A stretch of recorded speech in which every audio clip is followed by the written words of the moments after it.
Ya, Pak. Saya sejalan ya dengan pemikiran pemerintah bahwa ya Ya, secara semangat dan optimisme memang kita mematok angka yang cukup tinggi sih, ya. Tapi ya, itu doable menurut saya gitu. Ya, ya, kenapa? Karena infrastruktur itu sudah dibangun, Pak. Ya memang belum sempurna, belum ya, belum sempurna ya, lah. Ya, ya, kalau kita bilang masih banyak perlu ya, masih perlu disempurnakan. Tetapi ya, at least kita tidak memulai dari nol di urusan ya, infrastruktur gitu. Artinya itu. ya, Lalu tinggal bagaimana sih daya competitiveness masing-masing industri di ya, Indonesia. Ya tentu perlu diuji. ya, Ya. ya, Tetapi itu memungkinkan dalam artian bahwa sekali lagi eh, ini ujian bagi industri atau perusahaan masing-masing bahwa hmm, opportunity itu ada dan hmm, pemerintah itu pada level yang sangat suportif menurut saya ke arah sana gitu ya. ya, ya, Eh, dan dan di satu sisi juga sangat eh, konvensional ya dalam menjaga mata uang kita cukup nggak terkena dampak yang luar biasa, ya, sangat ya, sangat konservatif. Sehingga sebenarnya langkah-langkah yang dilakukan pemerintah itu sudah pro eh, ya. usaha sebenarnya. Tinggal bagaimana masing-masing dari usaha itu atau segmen usaha itu Ya, bisa ya. kompetitif. Telah terbit Majalah Ekonomi Indonesia edisi pertama, Januari 2025. Membahas tentang pertumbuhan ekonomi Indonesia serta prediksi perkembangan ekonomi Indonesia tahun 2025. Untuk informasi berlangganan dan pemasangan iklan dapat menghubungi kontak yang tertera pada video.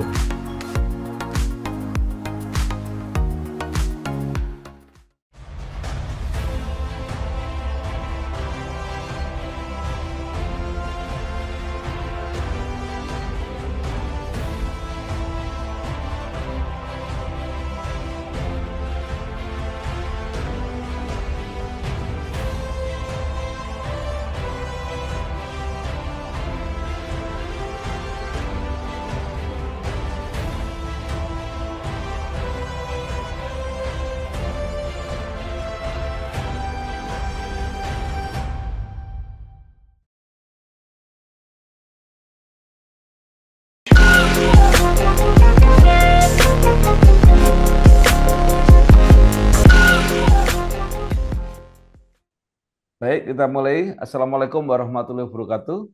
Salam sejahtera untuk kita semua. Bersama saya Bambang Sadono di kanal Inspirasi untuk Bangsa. Mudah-mudahan kanal ini selalu bisa memberi inspirasi, motivasi, dan edukasi. Kami sedang mempersiapkan beberapa video wawancara yang selain akan kita tayangkan secara digital, juga akan kita muat di majalah Ekonomi Indonesia edisi Februari 2025. Saat ini saya sudah bersama dengan seorang pengusaha muda, namanya Steve Surya Atmaja. Beliau ini nama lengkapnya Stefanus Surya Atmaja MBE. Lahir di Semarang 12 Februari 1980, kemudian eh, kuliah di DePaul University Chicago USA, kemudian juga pernah eh, di Fudan University Shanghai, Cina. Nah, sekarang kembali beliau menjabat sebagai Presiden Direktur PT Siba Surya. Apa kabar Pak Steve? Alhamdulillah sehat Pak, sehat, tetap semangat di tahun Sehat 2025. semangat. Iya. Nah, inilah yang akan kami tanyakan. Jadi, bagaimana kondisi bisnis atau usaha di bidang transportasi, terutama transportasi kargo, kalau melihat 2024 seperti apa dan harapan prediksi program 2025 seperti apa, Pak Steve? Ya, baik Pak. Jadi kalau kita melihat kilas balik di tahun Ya, 2024 ya, meskipun ya, bersama-sama kita tahu bahwa di 2024 itu kan tahun politik ya. Jadi banyak ya, ketidakpastian, banyak apa para pengusaha itu juga masih reluctant untuk ya, ekspansi dan lain sebagainya. ya, ya, Tetapi puji syukur kita tahun 2024 itu ya, cukup baik, Pak. Ya, artinya ya, karena ya bagaimanapun yang namanya distribusi barang itu kan tetap harus ada ya.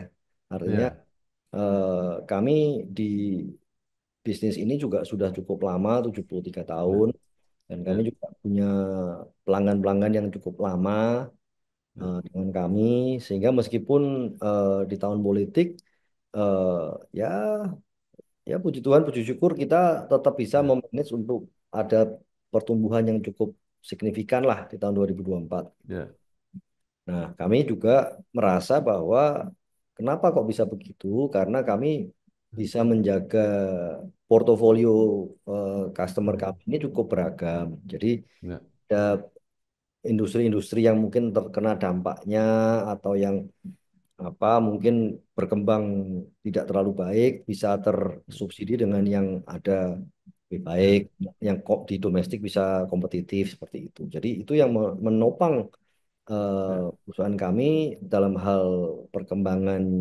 jasa transportasi di utamanya kami kan di Pulau Jawa dan Sumatera ya, jadi ya, ya, bisa cukup berkembang lah gitu. Nah, di tahun 2025 ini tentunya dengan pemerintahan yang baru, eh, ya, kami tetap optimis sih Pak. Jadi kalau ya, melihat tren ya, artinya itu ya, memang setiap tahun itu punya tantangannya masing-masing lah, gitu. ya, Tapi dari sudut pandang kami melihat kami cukup optimis bahwa ya, tahun 2025, 2026 ini eh, akan akan baik kok seharusnya gitu ya. ya, Tentu ada hal-hal yang perlu menjadi perhatian atau precaution ya. Artinya kan tentu dengan pemerintahan yang baru, eh, kita semua ini masih mencoba menerka apa bagaimana sih gaya atau ya, eh, filosofi yang dipakai oleh pemerintah yang baru ini gitu dalam hal menerapkan kebijakan-kebijakan ekonomi makro ya, yang akan berdampak ke kita-kita semua yang sebagai pelaku industri. Tentu lalu tentu ada hubungannya dengan valuta asing pasti, ya, dengan daya beli masyarakat yang di gembar-gemborkan akan melemah karena adanya ya, PPN, karena adanya banyak pungutan-pungutan tambahan gitu kan. Jadi ya, tetapi kami lihat bahwa sebenarnya ini adalah satu ujian untuk hmm, eh, para pelaku pasar, bagaimana dia ini atau kita ini semua harus lebih kompetitif dalam menjalankan usahanya. Nah, itu saja gitu. ya, Kita bisa mengatur, bisa lebih ya, kompetitif, kita bisa memberikan pelayanan yang lebih baik, yang bisa lebih hmm, cepat, lebih tepat, ya, lebih apa terintegrasi, maka peluang untuk berkembang itu masih ada ya, saya. ya, ya. Apalagi kita bisa Baik, jaga pelanggan dengan cukup baik sehingga mereka loyal gitu ya, artinya itu harusnya masih bisa. ya. Nah, Pak Step, mungkin kalau bisa diceritakan untuk 2024 itu jenis kargo apa yang paling dominan? Kalau dari sisi kargonya, Ya, kalau kita melihat dari kontur ekonomi di Indonesia kan kebanyakan didrive ya, oleh government spending, Pak. Yang mana ya. kebanyakan itu adalah pembangunan infrastruktur. Oh, Sehingga kebanyakan pasti yang mendominasi ya, adalah yang barang-barang untuk hmm, pembangunan infrastruktur konstruksi gitu ya. ya, Itu cukup dominan sih. Berbagai macam ya, mulai dari raw materialnya, mulai dari material setengah jadinya ya, sampai ke barang jadinya, ke site, ke tempat eh, proyek-proyek. Nah, itu cukup banyak sih ya, Lalu yang berhubungan dengan apa pangan ya, artinya pupuk ya, gitu, itu cukup ya, banyak sih Pak. Artinya bahwa pemerintah ya, menunjuk supaya bisa swasembada pangan, tentu distribusi pupuk dan bahan-bahan yang lain itu ya, gencar. Nah, ya, tentunya kalau ngomong di Indonesia FMCG ya, tentunya makanan ya, makanan yang memang ya, eh, bahan makanan lah gitu, itu juga cukup ya, besar ya artinya. Lalu industri kertas itu masih cukup ya, kompetitif Pak di Indonesia. Ya. Di buku, kertas dan segala macam itu ya, masih cukup kompetitif. Jadi banyak lah yang peredarannya di domestik itu cukup ya, cukup bagus lah. Mungkin ya. kurang lebihnya gitu Pak. Ya, baik, Pak Steve. Kalau jasa transportasi itu kan mengukurnya dengan apakah semua armada ini maksimal gitu. Kalau nggak salah kan ada 1.200 armada di Siba Surya ini. Ini Ya, seperti apa? Bisa berapa persen itu aktif? Ya, jadi kalau total armadanya kami 1.400-an Pak ya gitu. Nah, Oh, 1.400 ya. 1.400-an ya. Yang yang jalan aktif itu ada 1.300-an Pak gitu. Oh, ya. Nah, yang 100 itu kan lagi yang ada yang breakdown, ada yang lagi Ya, ya. diperiksakan untuk dijalankan, Ya. ada yang memang untuk backup ya. Artinya untuk standby. Kami Ya. selalu punya beberapa tipe itu kami punya cadangan gitu ya. Kita nggak jalankan Ya. untuk mensupport gitu ya. Namanya di jalan kita nggak pernah tahu, tapi Ya. kita punya backup lah. Ya. Biasanya seperti itu. Yang lain yang memang lagi ada breakdown, ada lagi Ya. repair atau nunggu spare part dan lain sebagainya. Tapi yang aktif 1.300-an lebih gitu. Iya, ya berarti maksimal. Ya, cukup cukup cukup inilah Pak. Ya artinya kan karena itu usianya berbagai macam ya. Ada yang baru-baru yang Ya, memang lintas oke. pulau ya. Artinya ada yang Ya, memang short distance gitu. Artinya kan ya, pengemudi kami ya, kan juga grade-nya macam-macam dari yang baru ya, sampai betul. yang sudah advance itu pasti akan beda-beda pegangannya Pak gitu. Nah, Iya, memuatnya juga tipikal barang atau material yang berbeda-beda juga gitu. iya, Gantung iya, kompleksitas barangnya kan gitu. Ada yang masih simpel-simpel, yang masih level baru masih belajar, armadanya mungkin nggak terlalu iya, baru, tapi untuk ya iya, untuk pembelajaran. Karena kan nggak ada sekolahnya Pak. Untuk pengemudi iya, sekolahnya ya sambil pegang learning by doing gitu. Ya. iya, iya, iya. Baik. Nah, tahun 2025 ini kan ditandai dengan eh, paling tidak mulai dari semangat lah, dari semangat pemerintah baru yang pengen pertumbuhan ekonomi itu maksimal lah, gitu ya. 8% itu dari angka sekitar 5% itu pasti eh, satu sisi berat, tapi satu sisi menjanjikan. Kalau itu benar-benar tercapai, berarti ekonomi Indonesia ini akan bergerak luar biasa. Bagaimana pandangan Pak Steve? Ya Pak, saya se sejalan ya dengan pemikiran pemerintah bahwa ya Ya, secara semangat dan optimisme memang kita mematok angka yang cukup tinggi sih, ya. Tapi ya, itu doable menurut saya gitu. Ya, ya, kenapa?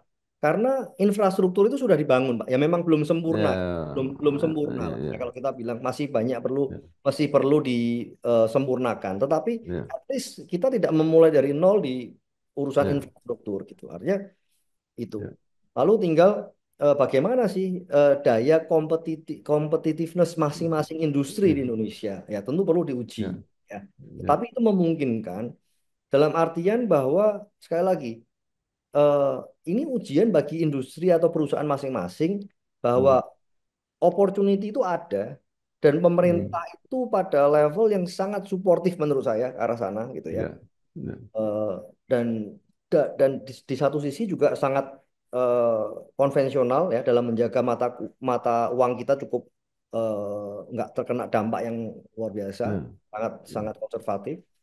Sehingga sebenarnya langkah-langkah yang dilakukan pemerintah itu sudah pro eh, ya, usaha sebenarnya. Tinggal bagaimana masing-masing dari usaha itu atau segmen usaha itu ya, bisa ya, kompetitif. Saya melihat bahwa peluangnya cukup baik, Pak, di tahun ya, 2025 ini. ya, Meskipun secara likuiditas akan ya, tidak longgar, ya, akan cukup tight menurut saya. Tapi itu adalah ya, langkah precaution yang baik dari Bank Indonesia untuk menjaga supaya nilai tukar itu nggak terombang-ambingan dengan sedemikian rupa ya, sehingga ada kepastian orang untuk berusaha. ya, Kami melihatnya ya, seperti itu. Gitu. ya, baik. Nah, eh, program pemerintah selain swasembada pangan, ada juga swasembada energi mungkin masih panjang, tetapi yang agak dekat kelihatannya adalah bagaimana memacu sawit. Nah, kalau melihat apa tadi ya outletnya si Basurya ini kan Jawa dan Sumatera, mungkin pergerakan di Sumatera akan apa terjadi cukup masif mungkin di daerah-daerah perkebunan. Apa yang diprediksi oleh Pak Steve? Ya, ya Pak. Jadi kalau eh, saya memang jujur kurang memahami ya kalau mengenai industri sawit, Ya, tetapi bahwa langkah pemerintah untuk itu tentu pasti nggak dengan tanpa alasan gitu ya, pasti untuk bisa menjadi apa energi alternatif satu ya. ya, Jadi eh, untuk bisa mengimbangi ketergantungan kita terhadap ya, impor ya misalkan. ya, dengan lahan-lahan sawit yang dibuka sih sebenarnya potensi itu ada ya. Kami ada beberapa klien yang memang bergerak di sana Ya, dalam bentuk sudah dalam bentuk minyaknya tapi apa minyak ya, gorengnya produk jadinya. Karena kalau kalau dari kebun itu biasanya pakai truk yang kecil-kecil sih Pak gitu posisinya. ya, Beda dengan truknya kami. Cuman bahwa ya perekonomian di Sumatera itu menurut saya akan menjadi salah satu penopang yang cukup signifikan ya kalau kita mau melakukan pemerataan nggak Jawa sentris di Sumatera infrastrukturnya udah jauh lebih baik daripada 5 tahun yang lalu kan gitu. At least orang mau ya, berusaha bisa lebih kompetitif, bisa lebih cepat, bisa lebih terprediksi di sana. ya, Ya kan banyak orang juga membuka pabrik-pabrik di sana posisinya gitu. Dan ya, size-nya kan jauh lebih gede daripada Jawa, Pak. Gitu. ya, maka itu. Ya kan artinya secara itu Ya, dibangun kok. Kami termasuk yang berperan serta bawa barang-barang ya, materialnya dari Jawa ke sana untuk bikin ya, jalan, untuk bikin apa pipanisasi dan segala macam itu cukup masif, Pak. Dan saya pikir itu akan membantu ya, membantu dari pengusaha untuk mereka kan lebih lebih kompetitif gitu, lebih terhubung, ya, lebih terkoneksi sehingga apa di dalam hal membuka usaha itu tidak high cost ya. setup gitu loh Pak. Majalah Kampus Indonesia edisi ketiga, Januari 2025. Dengan topik utama 100 kampus penyumbang pejabat publik, juga posisi strategis di Indonesia yang didominasi oleh UI, UGM, dan ITB. Untuk pemasangan iklan dan berlangganan, dapat menghubungi kontak yang tertera di video. Ya, baik. Salah satu program pemerintah adalah meningkatkan komposisi biodiesel yang dari sawit itu sampai 40%. Nah, ini pertanyaannya sebagai Pak Steve yang mungkin menggunakan bahan bakar diesel itu eh, seperti apa kualitasnya dan harganya seperti apa, Pak? Ya, kalau kami kan pakainya eh, solar subsidi Pak ya, yang Ya. biodiesel ya. Artinya Oh. padahal spek truknya kami ini kan Euro 5 Pak. Gitu. Hmm. Nah, sebenarnya Euro 5 ini memang kurang cocok untuk biodiesel Pak. Jujur aja gitu. Oh, ya, Tapi ya, di ya. sisi lain per tahun 2022 kalau nggak salah ya Ya, 2022 ya. itu memang pemerintah sudah mengeluarkan regulasi bahwa truk-truk baru harus minimum Euro 4 gitu, Hmm. ya kan? Euro 4. Nah, kami waktu berinvestasi kami memilih Euro 5 sekalian gitu. Nah, ini Hmm. untuk dalam hal untuk emisi apa bahan bakar Pak ya, artinya menurunkan emisi Ya, zero emission lah ya, ya, menandatanganin fakta itu kalau nggak salah ya. ya, Nah, ya, sehingga ya, mau nggak mau ya sudah dari sisi investasi diatur oleh pemerintah truk-truk yang baru-baru ini harus minimum Euro 4 atau lebih. Kami Euro 5. ya, Nah, tetapi ya, dari sisi bahan bakar itu ya. seharusnya dia cocoknya dengan Pertamina Dex atau gitu. Harusnya. Hmm. Nah, tapi kalau kami pakai itu dari sisi ekonomi tidak terbeli, Pak, dari sisi pengguna Ya, ya, ya, ya, dia bayar gitu. Sehingga ada ya, quote unquote ini pengusaha truk masih mensubsidi sebenarnya, mensubsidi. ya, ya, ya, Ya kan ya, tentu secara ya, teknis ada apa langkah-langkah antisipasi atau mitigasi untuk itu gitu. Cuman ya, ya tidak bisa maksimal karena memang harusnya Euro 5 itu ya menggunakannya solar dengan oktan yang baik yang tinggi. Sementara kualitas ya, yang saat ini jujur aja memang belum baik, Pak. Gitu. Saya harus ngomong ya, adanya memang belum baik. ya, Bahkan ya, kalau kawan-kawan di lapangan itu bilang solar di Jawa sama di Sumatera beda, Pak. ya. Tahu itu bedanya di mana, tapi beda. Nah, itu saya enggak. Tapi Ya, monggo bisa dicek gitu. Jadi artinya beda. ya, Sama-sama beli di SPBU ya, resmi beda. ya, ya. Nah, maksudnya semakin apa kandungan sawitnya makin besar, itu kualitasnya semakin tidak bagus, Pak. Seharusnya gitu. Ya. Artinya begini, tidak cocok untuk kendaraan yang high high spec gitu, yang high Oh, yang Euro 5 gitu kurang cocok. ya. Jadi itu seperti dilematis ya, karena ke depan kan mungkin eh, itu yang akan diperbesar Betul, nanti. betul, betul. Ya tentu makanya sebagai pengusaha kan kita ya melakukan antisipasi lah Pak. Ya artinya kan bahwa Ya, faktanya di Indonesia belum mampu kok, industrinya itu belum mampu untuk membayar ya. ongkos transportasi dengan dengan asumsi Oh, bahan bakarnya pakai tanpa subsidi begitu loh. Nah, belum belum ini. oh iya, Ya sudah, iya, nah bagaimanapun mesti menata supaya bisa, iya, bisa melayani dengan baik kan Pak. Gitu. Sementara kami juga harus iya. menjaga asetnya kita juga terjaga dengan baik. Gitu. Nah, bagaimana dengan program untuk apa pergantian atau peremajaan armada ke depan? Ada Pak. Jadi kami setiap tahun ada penambahan Ya, dalam 5 tahun ke depan lah kita juga punya ya, rencana 5 tahun sesuai dengan pemerintah yang baru kita juga iya, punya rencana untuk penambahan maupun peremajaan iya, ada. Kita apa namanya menambah untuk apa ya ada banyak saya pikir kebutuhannya masih banyak juga ya. Jadi kami ada iya, penambahan, ada juga yang memang masa ekonomisnya itu sudah habis maupun masa teknisnya kami kami geser ke apa yang lebih ringan, yang lebih pendek itu. Nah, sehingga yang iya, itu kita ganti dengan yang baru. Itu kami punya dalam rencana kami dalam 5 tahun kami akan setiap tahunnya nambah, Pak. iya.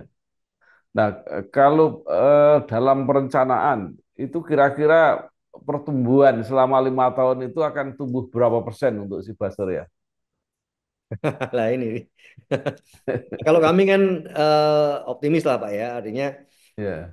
harapannya bisa dalam 5 tahun bisa bisa ya bisa doubling lah mungkin. Moga-moga kalau harus Oh, banyak berdoa tapi Pak.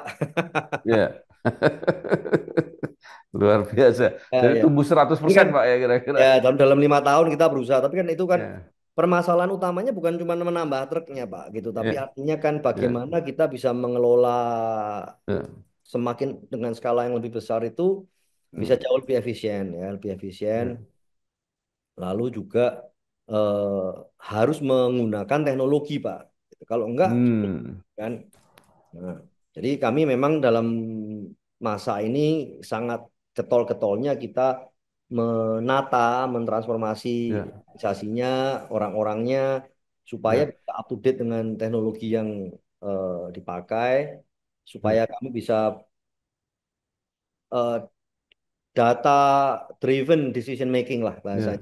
Jadi setiap ya, keputusan diambil berdasarkan data-data yang memang tersajikan dengan baik, tidak subjektif, tidak ya one man show, semuanya by system bisa ya, ditata dengan baik. Itu kita masih ya, dalam proses lah Pak. Itu ya, ya.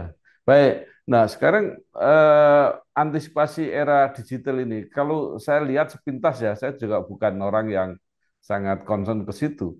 Itu kan teknologi mobil itu kan sudah digital semua, artinya macam-macam fasilitas ada di situ.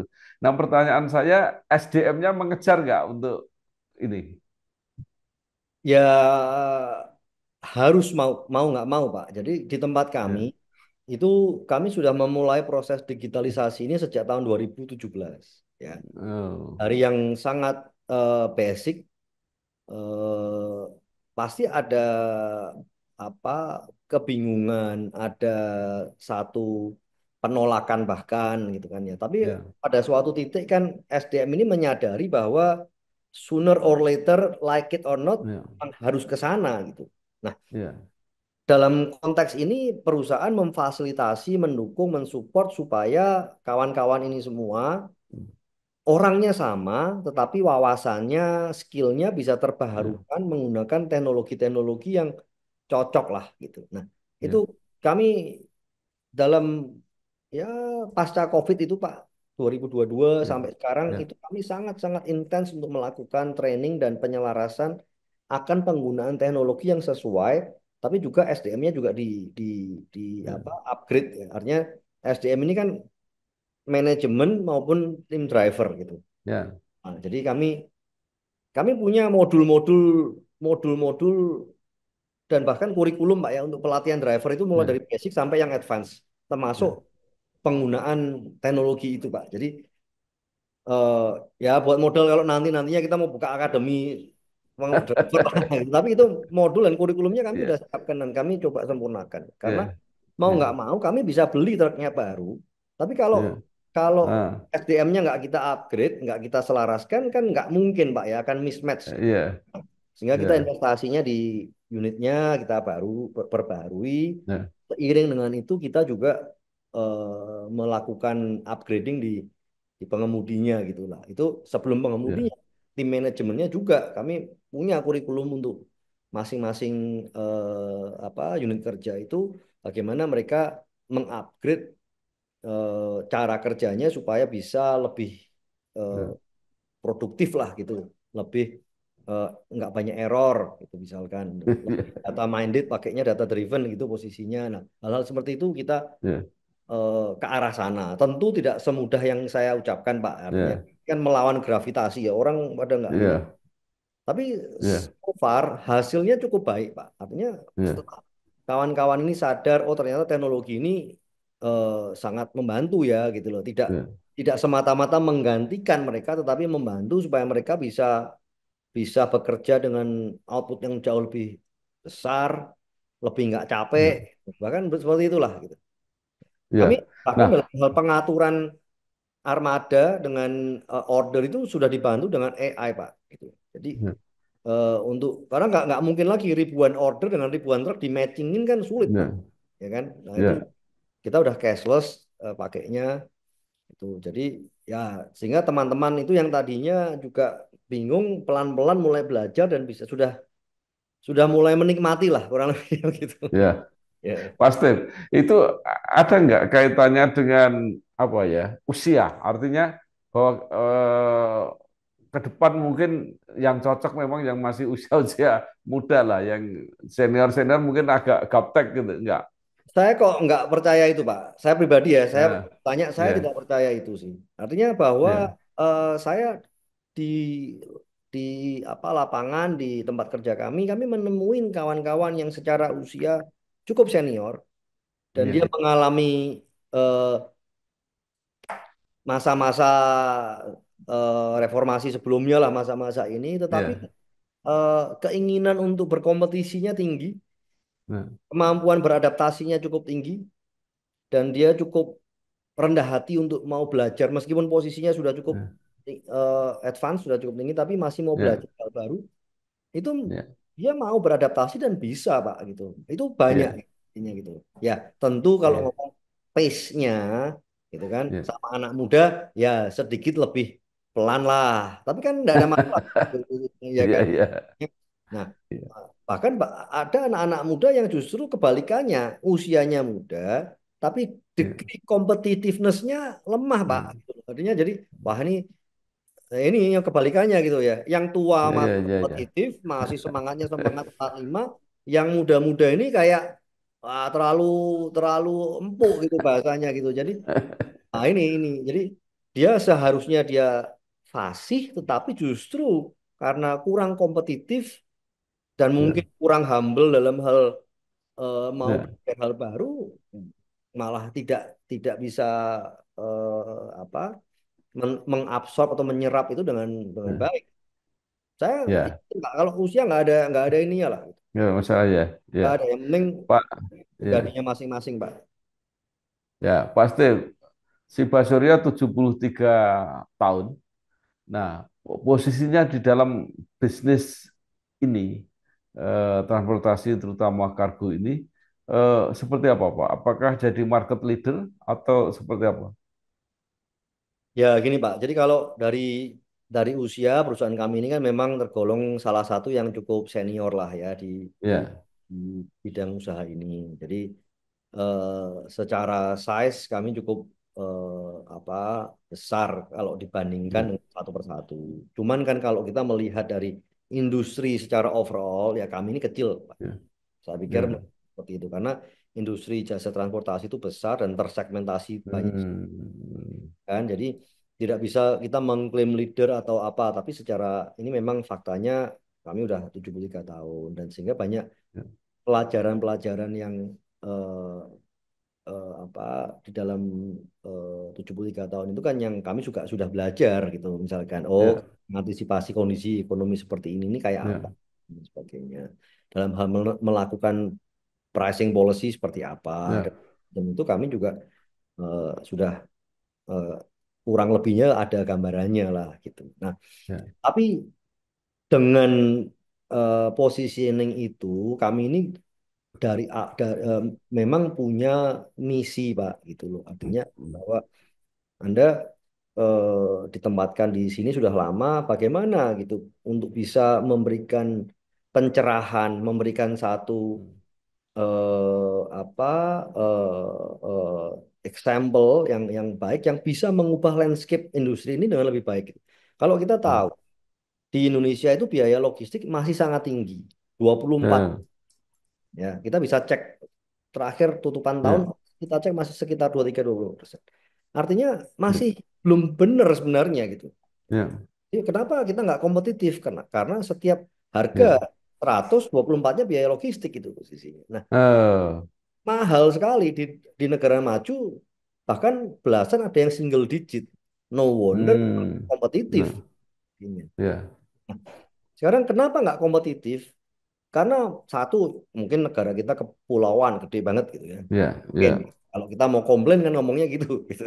Tapi ya kan, tapi kan loh, kalau itu sebagai berkah sebenarnya bukan itu alasannya. Tapi Ya. secara birokrasi masih belum baik, harus diakui. Oh, Nah, ya, tapi kan birokrasi bukan wilayah kami, Pak. ya, Tapi saya ya, yakin pemerintah pasti berusaha untuk membenahi. Nah, ya, tapi ujungnya dari industri jasa transportasi ini kan orang, Pak. Gitu.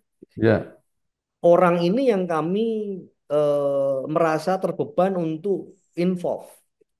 hmm, Kalau kami nggak melakukan edukasi yang benar ya, terhadap industri ini, maka mungkin ya orang nggak tahu nih harusnya mengeran hmm, bisnis dan ini kayak gimana sih, gitu, misalkan. ya, Kami selalu diberikan amanah bahwa punya beban untuk bagaimana menjadikan pengemudi itu menjadi profesi yang ya, membanggakan, profesional, bermartabat. ya, Faktanya di lapangan sekarang pengemudi masih dipandang sebagai profesi yang kurang membanggakan. ya, Apa? Ya karena memang belum profesional faktanya gitu loh. ya, ya, Suka-sukanya ya, masih dipandang ya, yang sebelah mata kan begitu. ya, ya, ya, Padahal kan kalau kita mau fair, skill yang dipunyain para pengemudi ini kan khusus, Pak. Gitu.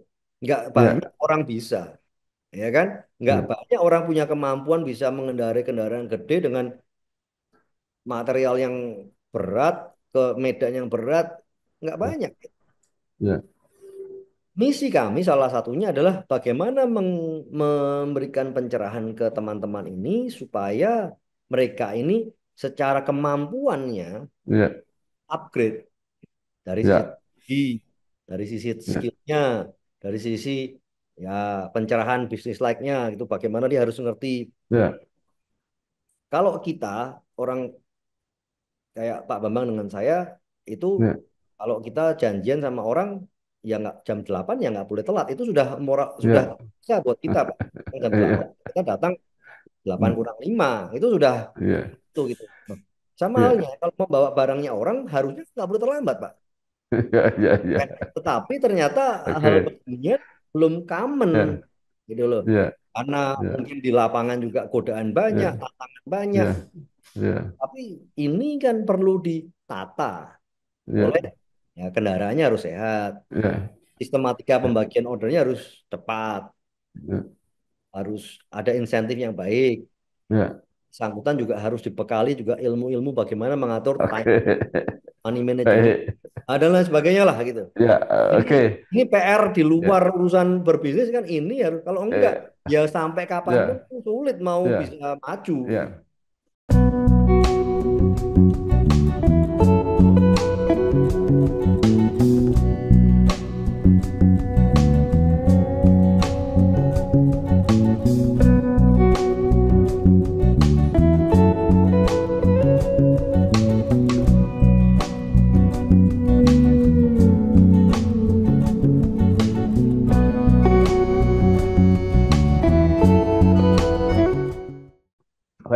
Saya akan bertanya begini, eh, yang menjadikan biaya transportasi sampai 23-24% itu ada dua faktor. Faktornya yang internal lah ya, internal itu profesionalisme kendaraan dan sebagainya itu wilayahnya pasti lah ya. Nah, tapi yang di luar tadi adalah birokrasi. Birokrasi itu ada perizinan, ada juga petugas-petugas yang di jalan. Nah, itu apakah kos yang itu masih ada sampai sekarang? Ya, kalau saya ditanya ada, masih ada, Pak. Gitu, saya harus Iya, oke. katakan ada. Tapi apa Ya, namanya eh, bahwa arahnya itu sudah ada goodwill lah untuk menata iya, lebih benar gitu ya. Nah, iya, permasalahannya kan tidak mudah ya. Artinya tentu iya, supaya hal itu nggak terjadi, bagaimana ya harus jelas tidak ada toleransi, betul-betul iya, tegas tidak ini. Tetapi iya, dari sisi lainnya harus dicukupi dong iya, petugas itu supaya ya dia tidak noleh-noleh dan segala macam. Ini memang iya, tidak mudah lah. Saya pikir, tapi eh, memungkinkan nggak? Memungkinkan karena di iya, negara lain bisa. Ya, artinya tuh. iya, Tapi isu birokrasi itu tidak cuma itu saja gitu. Memang iya, akanlah nih untuk memberi bagaimana dengan overload, overdimension itu kan iya, masalahan yang sulit ya. Artinya kita pengen iya, sama-sama semua lah gitu. Kita bersama-sama iya, kita pengen menjaga baik. Cuman kan iya, kalau mau dibuat strict tapi tidak terbeli gitu artinya iya, usahanya nggak bisa. Nah akibatnya tidak pernah ada satu kepastian lah. Ini yang menurut saya pemerintah perlu turun. Oke lah, kita nggak bisa langsung idealis, tapi kita juga nggak bisa iya, ngapa-ngapain. Oke, kita buat rencananya panjang. Jadi iya, ada fase satu, fase dua. Nah, kita iya, gesernya pelan-pelan, tapi harus geser gitu. iya. Tapi kalau cuma bingung tarik ulur kan nggak jalan-jalan Oke, gitu. oke, Ya iya, kan, kena ideal iya, lah gitu. iya. Oke, Pak Pak Steve. Jadi kalau menurut perkiraan Pak Steve itu dari 23-24% itu bisa turun sampai ke berapa dan berapa lama? eh saya eh, kalau berapa persen itu kan satu ini ya, tapi Ya, pendekatannya begini, Pak. Itu ya, sebenarnya kalau kita ini kompak gitu ya, kalau ya, ini memang punya goodwill yang baik antara ya, pemerintah selaku regulator, mungkin pengusaha yang punya barangnya, ya, juga pengusaha transportasinya, apa mungkin melibatkan dari perbankan. Ini ya, eh, insentif untuk menurun ini banyak hal yang sebenarnya kita benahi itu dampaknya sudah cukup lumayan diturunkan ya, ke bawah 20% itu sudah bisa jadi bukan ya, sesuatu yang ya, katakanlah nih dalam 5 tahun kita mau menurunkan ya, dari 23-24% ke di bawah 20% nih itu ya, 20 menurut saya sangat ya, 20 kuncinya baik. adalah bagaimana ada beberapa hal Pak ya yang pertama adalah Hmm. mengenai barang modalnya Hmm. orang di Indonesia beli barang modal itu sudah dipajekin Pak. Oh, Jadi orang ya, beli truk itu sudah ada PPN pajaknya udah banyak sekali gitu. ya, ya, Akibatnya orang itu nggak bisa memperbaharui unit dengan mudah. Mau nggak ah, mau dia stuck dengan unit yang lama, yang nggak bisa ya, maksimal, yang terlambat-terlambat terus, yang rusak-rusak terus, yang hmm, pendapatannya itu nggak bisa baik posisinya. Akan begitu terus. hmm, ya, Dia nggak bisa, jadi truknya masih yang 20 tahunan, masih nggak bisa ya, baru. Kenapa? Karena mau beli barang itu mahal banget. ya, ya, ya, Dari barang modal itu diproteksi sedemikian rupa, ya, pajaknya tinggi, nggak mungkin. ya, Bukan barang ya, konsumsi loh, barang modal. ya, ya, Pemerintah harus masuk ke situ. ya, Yang ya, namanya barang modal harus diinsentifin. Artinya ini kan ya, orang mau bekerja, baru mau ya, dasaran gitu posisinya kan. ya, ya, Nah, ya, belum dasaran udah pajaknya panjang ya, orang males Pak. ya, Belum ya, ya, risikonya di jalan gitu kan. ya, ya, Itu pertama gitu. ya, Itu yang harus diberesin dari ujung itu ya, barang modalnya mahal sekali. Udah mahal, ya, udah mahal barang modal ini kan nggak mungkin ya, lah orang beli truk itu cash kan nggak mungkin Pak. ya, ya, ya, Hutang. Lah hutang ya, bunganya mahal juga. Berarti barang ya, udah mahal nggak ya, mampu dia berhutang ya, ya, ke leasing kemana mahal biayanya. ya, Dah isinya. Itu ya, terus dia kasih uang jalan sopirnya yang ya, bayar dia kan juga ngutang Pak. ya, ya, modal kerjanya pun juga nggak cukup. ya, ya, Akhirnya dia karena nggak bankable, ya, supaya bisa nguluri buat drivernya dia ke Tengkulak. Wah mati gitu. ya, Itu ya, yang membuat ya, ya, apa di Indonesia transportasi itu sangat ya, biaya tinggi gitu. Nah, ya, keluar dari jerat pertama itu dulu. Itu ya, kalau pemerintah punya goodwill, seharusnya bisa. baik, Ya, baik, truk tua-tua disuruh tarik. Nah, terus ya, ini kemudahan nih dalam waktu 5 tahun, Anda ganti semua nih. Kan yang jualan itu ya, nggak laku barangnya, tapi dikasih ya, kemudahan. Nggak usah bayarin, nggak usah bayar, sumpah jalan dulu nih posisinya. ya, Tarik yang ya, tua-tua. Nah, pas ya, daya angkutnya lebih bagus, lebih nggak ngabisin uang buat ya, spare part, sopirnya juga lebih happy, akan ya, gitu. Dalam 5 tahun nih, semua tarik dulu. ya, Dalam 5 tahun itu baik, diinsentifin gitu. ya, Bank-bank diadakan, oke, di di di di di apa di cover dulu di eh, ya, topang gitu posisinya. Itu bisa. ya, ya, baik. Luar biasa gagasannya Pak Steve ini. Mudah-mudahan didengar dan di apa Mudah-mudahan. ambil alih kebijakannya untuk pemerintah. Nah, Hmm. terakhir Pak Steve ini kan generasi ketiga ya dari Siba Surya. Tentu apa ya menyandang atau terbebani oleh harapan-harapan. Nah, ini kira-kira bayangannya seperti apa mau dibawa ke depan? Ya, jadi kalau kalau ya kami generasi ketiga Pak. Jadi kami diamanahi eh, Ya. oleh eh, shareholder kami bagaimana membawa Siba Surya ini bisa menjadi entitas usaha yang bisa memberikan kesejahteraan. Ya, artinya bisa memberikan ya penghidupan yang layak, bisa menyejahterakan para karyawannya, drivernya, vendor-vendornya yang terafiliasi dengan kami, bisa memberikan dampak yang itu. Jadi amanahnya itu. Lalu yang kedua adalah bagaimana kita itu diamanahkan supaya membuat perusahaan ini sustainable. Kalau cuma Hmm. sukses 1, 2, 3 tahun itu satu hal.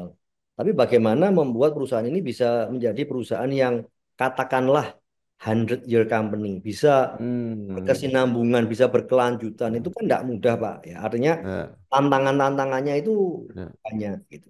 Jadi itu yang diamanatkan ke kami. Sehingga selain hal-hal yang sifatnya itu day to day, yang sifatnya itu operational daily, kami juga menyiapkan bagaimana eh, kita ini bertransformasi supaya perusahaan ini itu tetap bisa update, katakanlah dalam horizon 5 sampai 10 tahun lagi, Ya. perusahaan ini bisa bertransformasi secara eh, mengubah bentuk menjadi perusahaan yang lebih agile, yang lebih Hmm. eh, Ya. terdigitalisasi, Ya. prosesnya lebih apa streamline bahasanya, Ya. orang-orangnya juga terikut dengan skill-skill yang baik, lalu terintegrasi, ya bisa terakses dengan lebih mudah, bisa Ya. memberikan service yang bisa end to end, gitu. Sehingga ya bahasanya tuh sewaktu kami itu nanti menyerahkan ke generasi Ya. berikutnya dalam kondisi yang lebih baik lah.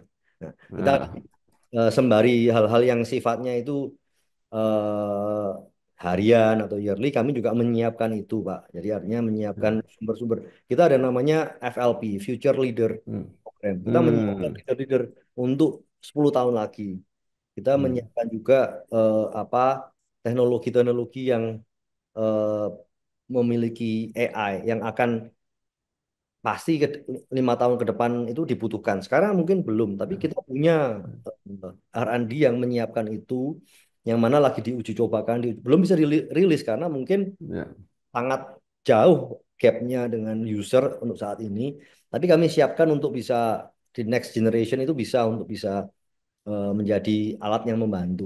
Jadi kita menyiapkan itu juga karena memang ya itu tantangannya kan kita harus kompetitif dan terus menerus itu harus berkelanjutan, Pak. Itu artinya yang di apa amanatkan ya, dimintakan seperti itu. Jadi kan tentu zamannya akan berubah ya. Kita berbicara lima Ya. tahun lagi pasti para decision maker di tempat kami juga berubah. Ya. Sehingga mereka pun juga harus dibekali dari awal, eh, Ya. teman-teman yang masih muda-muda kita bekali. Nah, tapi yang paling penting saya selalu garis bawain kalau di Siba Ya. Surya adalah value-nya tetap sama. misi yang kita bawa tetap sama, belum selesai, bahwa kita ingin mensejahterakan para pengemudi, kita ingin membuat mereka lebih bermartabat, mereka Ya, apa menjadi profesi yang membanggakan. Nah, itu tetap gitu. Artinya itu yang harus kita carry over gitu secara prinsipnya. Jadi cara-caranya tentu dengan tantangan yang ya, berbeda-beda di setiap zaman kan ya berbeda lah approach-nya gitu ya. ya, Tapi ya, intisari dari keberadaan perusahaan kami ini harus bisa berdampak lebih besar lagi. ya, Juga ya, ya, ya itu bisa, bisa, bisa ya doanya kan bisa terus sampai bisa mencapai 100 tahun lebih lah itu doanya sih seperti itu ya. Pak ya artinya kita lihat lah nanti. Baik, luar biasa. Terima kasih sekali Pak Steve Suryatmaja, Presiden Direktur PT Siba Surya. Mudah-mudahan apa yang digambarkan tadi berhasil dan itu tidak hanya untuk Siba Surya tapi ekosistem dunia transportasi kargo terutama atau pada umumnya itu bisa lebih baik ditandai dengan prosentase biaya yang menurun. Sekali lagi selamat bekerja, sukses. Terima kasih. Wassalamualaikum Turun Pak. warahmatullahi wabarakatuh. Oke. Assalamualaikum turun. Telah terbit buku 100 perguruan tinggi akreditasi unggul. Buku 100 perguruan tinggi akreditasi unggul berisi tentang profil dan perjalanan dari 100 perguruan tinggi yang telah mendapatkan akreditasi unggul. Untuk informasi dan pemesanan buku, bisa menghubungi salah satu nomor yang tercantum dalam video